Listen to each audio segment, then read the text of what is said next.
Shalom. All praises to Yahweh Bahashem, Yahweh Shai, Bahashem Rakakodash. Double honors to the other apostles, the bishops, and the elders of GMS who as well. Peace and salutations to the elect. My name is Aina. The title of this video is More Than 1,000 Rabbis Accuse Israel of Weaponizing Hunger in Gaza. Right, and this is just more shameful spewing on the glory of these, fake, false, so-called Jewish individuals. Right, they're starving the people of Gaza over there, right? And they're at war. And the scriptures clearly say that, war will be no longer in the land.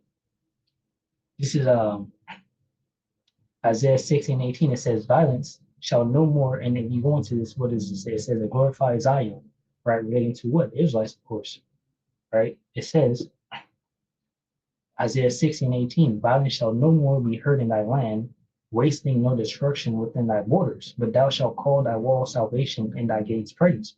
Right, and currently all you have is wasting and destroying in the borders of Israel right now because the correct people are not there, right? And they're also wicked, So Isaiah 2:4 says, and he shall judge among the nations and shall rebuke many people, and they shall beat their swords into plowshares and their spears into pruning hooks. Nation shall not lift up sword against nation, neither shall they learn war anymore. Right, so this is going to what? When the true Israelites get into power, right, and they rule over the earth, the nations will not, learn war anymore. Isaiah 11:9, it says, they shall not hurt nor destroy in all my holy mountain, for the earth shall be filled full of the knowledge of the Lord Yahweh, Ba'ashim Yahushai, as the waters cover the sea. Right? Micah 4:3 says, and he shall judge among many people and rebuke strong nations afar off, and they shall beat their swords into into plowshares, and their spears into pruning hooks. Nation shall not lift up a sword against nation, neither shall they learn war anymore. Right? So pretty much what the Israelites are gonna, take the kingdom, and the nations will not, be warring, against each other. This is Yahweh's universal reign, right? Of course, Yahweh Shai as the king, under him King David, and under that the 12, of course, and the 144,000, right, which is the government body of New Jerusalem, right? Isaiah 21, it says the word that Isaiah, the son of Amos, saw concerning Judah and Jerusalem. It says, and it shall come to pass in the last days that the mountain of the Lord's house shall be established in the top of the mountain. See, so the house of the Lord, the government body of the Lord, will be over all the other governments, right? Which, there will be no more. We'll crush, those governments, right? And they will be in subject to the Israelites. It says, and shall be exalted above the hills, and all nations shall flow unto it. See, and that's the point. All nations shall flow into it. Right? They will come to us, to get the things that they need. Just like you have the curses, right? It said that we should go to our enemies for one in all things, which is the curses, but the blessings, we will be the ones, giving out and giving to people and helping people, right? We won't just be destroying people for no reason. Only ones that don't want to come up, on the feast days or whatnot, or when they have to bring, their merchandise to us, and if they want to serve us, then we'll knock them across the head with our spiritual power. But other than that, it'll be pretty much peaceful. Right? It says that many people shall go and say, come ye and let us go up to the mountain of the Lord, Yahweh, Ba'ashim Shai, to the house of the power of Jacob. And he will teach us of his ways, and we will walk in his paths. See, so the Israelites will be in the land teaching people, how to walk and follow after the ways of Yahweh, Ba'ashim Shai, not starving them and destroying them. It says, for out of Zion shall go forth the law, in the word of the Lord Yahweh Ba'ashim Shai from Jerusalem. And pretty much that's not happening right now in the Israel. All they worried about is the Wailing Wall. They don't care about no one else but them. They're not trying to teach no one nothing. All right. It says in what is read, and he shall judge among the nations and shall rebuke many people, and they shall beat their swords into plowshares and their spears into pruning hooks. Nation shall not lift up sword against nation, neither shall they learn war anymore. See, this is the point. When the Israelites rule, it'd be better for the people, not what you have right now with Israel starving these people. So anyway, it says more than 1,000 rabbis accuse Israel of weaponizing hunger in Gaza. It says accusing Israel of weaponizing hunger in Gaza, more than 1,000 rabbis from around the world have blasted Netanyahu for violating Jewish values.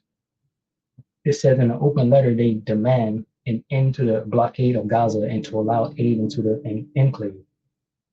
It says, according to UN Palestinian uh, Refugee Agency Chief Philippi Laz Arani, there are approximately 90,000 women and children suffering from malnutrition in what relief groups describe as a man-made famine caused by the Israeli blockade. And that's exactly what's happening. And these individuals are dying, slowly but surely they're dying off. You have 170 kids this day, 170 people the other day, that's how it's happening. It says rabbis and Jewish scholars from the US, UK, EU, and Israel signed an open letter declaring that the Jewish people face a grave moral crisis, right? And the point is, their own tongue is falling upon themselves, right? They're saying, they're basically they're saying what Netanyahu is doing is wicked as hell and is wrong. You know, it said the severe limitations placed on humanitarian relief in Gaza and the policy of withholding food, water, and medical supplies from a needy civilian population contradicts essential values of Judaism as we understand it. The letter reads. It said the rabbis called on Israel to allow extensive humanitarian aid while preventing diversion to Hamas and demanded that Israel work urgently by all routes possible to bring home all the hostages in the fighting. Says the letter published on Friday surpassed 1,000 signatures by early Monday. Jonathan Wittenberg, a UK-based rabbi, told the Jewish Chronicle last week that he was leading a campaign to break through the callous indifference to starvation and appeal to the moral reputation not just of Israel but of Judaism itself. Right? Israel has blamed poor international coordination and Hamas, which it accuses of stealing food and attacking distribution points. Israeli officials argue that the armed group is using the famine narrative as leverage in hostile talks. It says West Jerusalem has pledged to improve the humanitarian response, resuming food airdrops and implementing tactical pauses over the weekend to allow more than 1,000 trucks to deliver supplies to Gaza. Lazarani, however, dismissed the measures as a smokescreen, accusing Israel of whitewashing its image. He insisted that Israel should instead unblock access for 6,000 aid trucks waiting to enter the enclave. Right? Let me go over this again real quick. It says the deliberately attempt to conceal unpleasant or incriminating facts about someone or something. Right. So you're trying to hide the fact of what they're doing, right? And there's no hiding. I'll grab this one real quick. Isaiah 20:15. And now because knowledge is going forth how it is, they can't hide this information how they used to hide, because you have the World Wide Web, you have journalism with cameras and things like that. And that's why you even seen Israel bombing whole cafes, where these different journalists would go with their computers, right, and report on what's happening. This is me 29.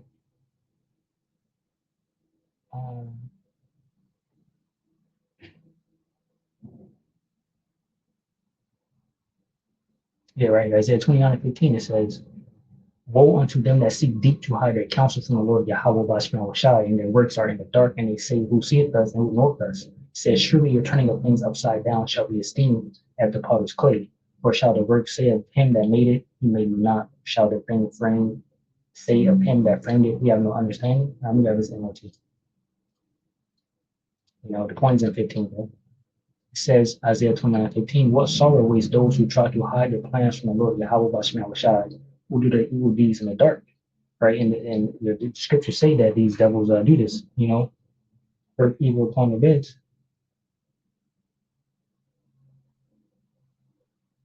Grab it real quick.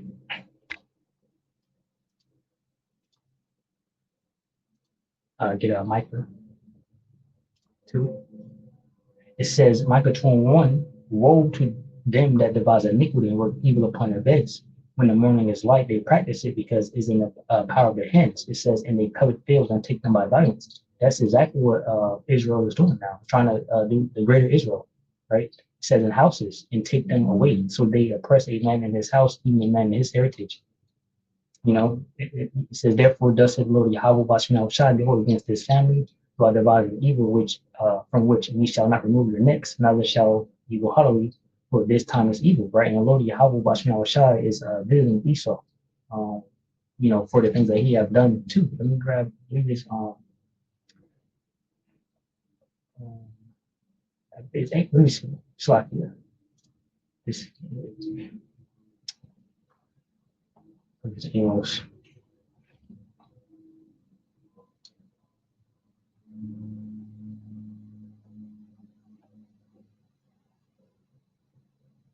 Yes, Amos.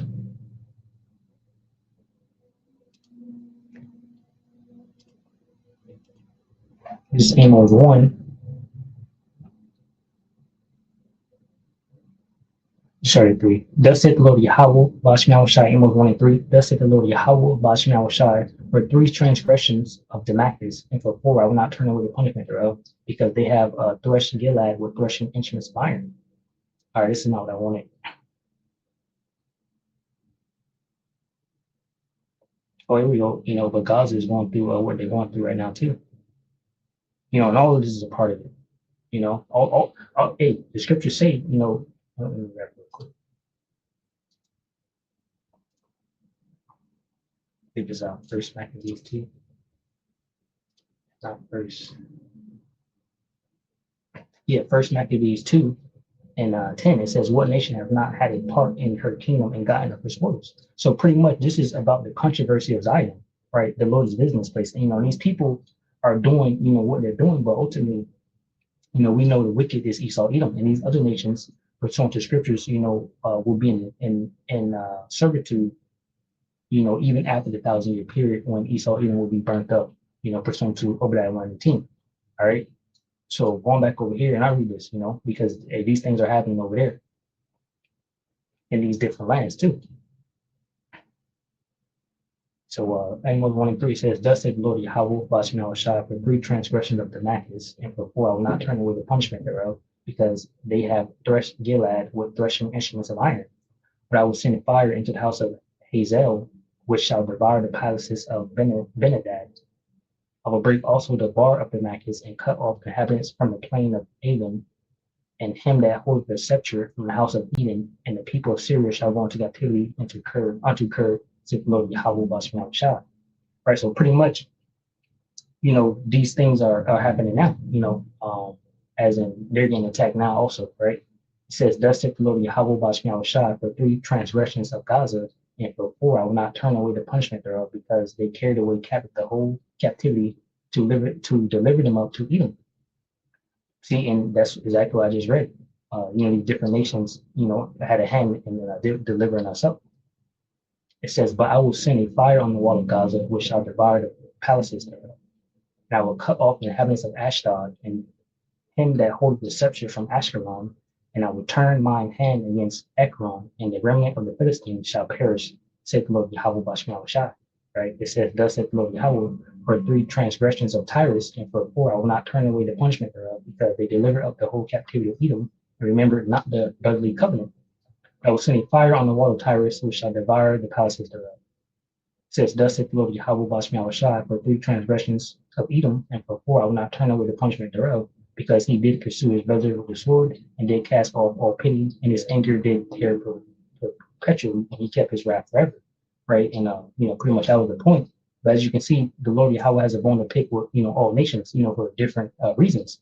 And pretty much the major destruction is about to come now. With the complete destruction of America and Israel, and of course, World War III happened over in the Levant region where these places are. All right. It says, "But I will send fire upon Teman, which shall devour the palaces of Bozrah." Right, ancient, well, Edom. This is the capital of Edom. It says, "Thus saith the Lord Yahweh Bashmiel Shai, for 3 transgressions of the children of Ammon, and for 4 I will not turn away the punishment thereof, because they have ripped up the woman with child of Galilee, that they might enlarge their borders. But I will kindle a fire in the wall of Rabbah, and it shall devour the palaces thereof, with shouting in the day of battle, with a tempest in the day of the whirlwind.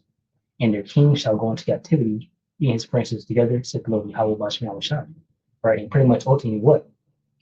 The end all of be all is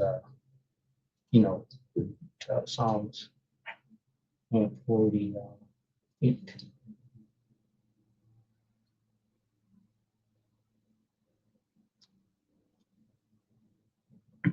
This is Psalms 149 and 6. Or sorry, 5. Psalms 149 and 5, it says, let the saints be joyful in glory. Let them sing aloud upon their beds. Let the high praises of Yahweh be in their mouth and a two-edged sword in their hand to execute vengeance upon the heathen and punishments upon the people. It says to bind their kings with chains and the nobles with fetters of iron. Right? So pretty much ultimately, all these nations and kings and whatnot, will be put into servitude. It says to execute upon them the judgment written. This honor have all his saints. Praise you, the Lord Yahweh Bashmi Shai. Right. So it fits right there. You know. So, but the point was Edom. But like I said, all these different nations, had a part to play in our, captivity and bringing us down. So the Lord, because of the controversy of Zion, which I'll grab, the Lord is visiting all these people.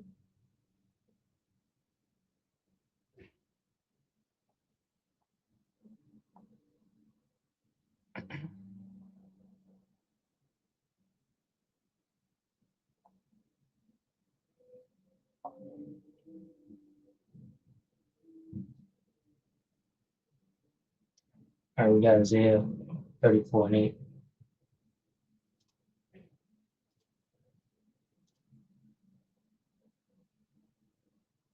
Isaiah 34 and 8 says, for it is the day of the Lord's vengeance, and the year of recompense is for the controversy of Zion. See, so now pretty much this is the point. It says Yahweh's wrath against against the nations because of what they did to his people.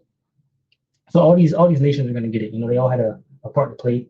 So pretty much back to what I was saying. These rabbis are against Israel and the things that Israel is doing. And I pretty much want to bring this out. Isaiah 30:25, it says, for the vile person shall no more be called liberal, nor the troll said to be bountiful.